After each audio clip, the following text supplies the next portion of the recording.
To install R and RStudio on Windows, we'll first open a web browser and go to the course material. This is at chriswoods.com/beginningar.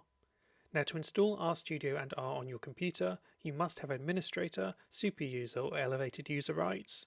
This means you probably own your computer, or when your work or university gave you the computer, they gave it to you with elevated user rights.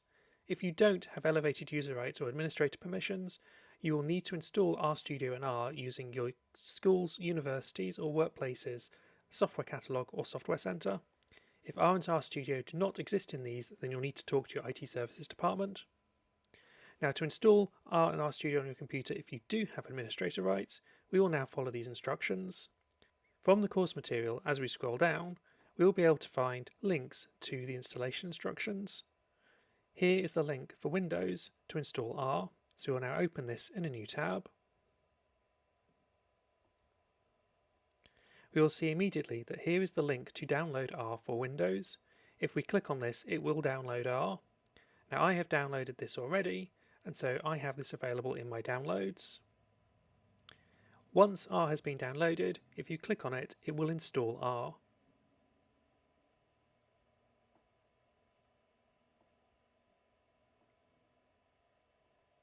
As you can see, it will ask you if you would like to make changes to your device, hence why you need to have administrator permissions. Yes, we do want to make changes. The R installer will now work, and you'll be able to see eventually a pop-up window asking for installation instructions. So here we will choose the language as English, and we will say yes, we accept the license, which is an open source GPL license, completely free. We will install in the default location. We will install all of the default files. And no, we do not need to specify any extra startup options. We will install under the R shortcut in the start menu. We will not add additional shortcuts, and thus we use the defaults. You can now see that R is now installing. This may take some time, and depending on the speed of your computer and your disk, it may be quite a while. In this case, we're going through relatively quickly, and it should be installed within about 30 seconds.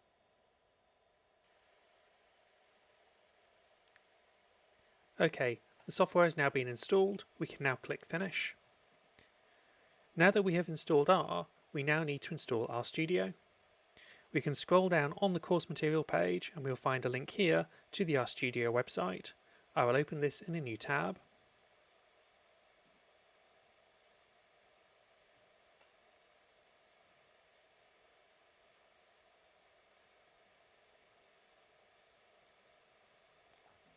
There are two types of software for RStudio. There are two versions. There is RStudio Desktop and RStudio Server.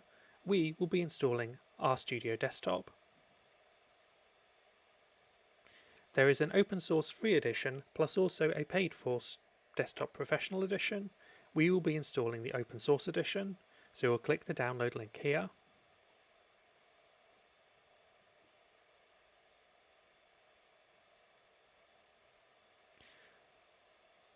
Finally, we will then, because we would like to do the free RStudio Desktop Open Source Edition, we will click the download link once again. And now if we clicked on this link here, we would download RStudio for Windows. I have already downloaded this and it is now in my downloads folder, which I will look at here.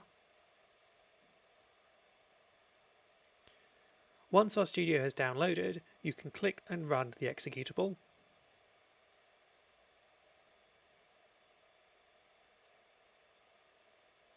This may take some time to start, but once it has started, you will get a similar prompt asking you if you would like to make changes to your device. This is why you need to have administrator permissions. Yes, we do want to make changes.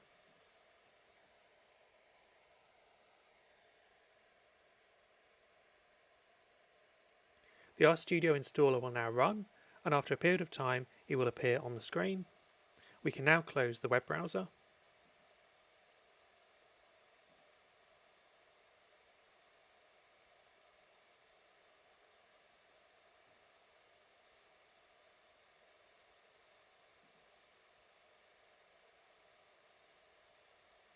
With the RStudio installer, we will be using the default options, so we'll accept the default destination folder, the default name, and then RStudio will install.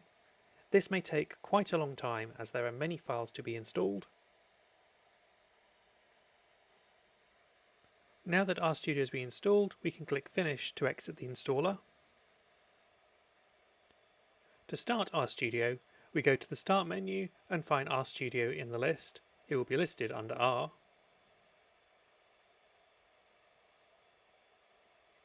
Here is RStudio. We will now click on it to start the program. It may take a while on the first load.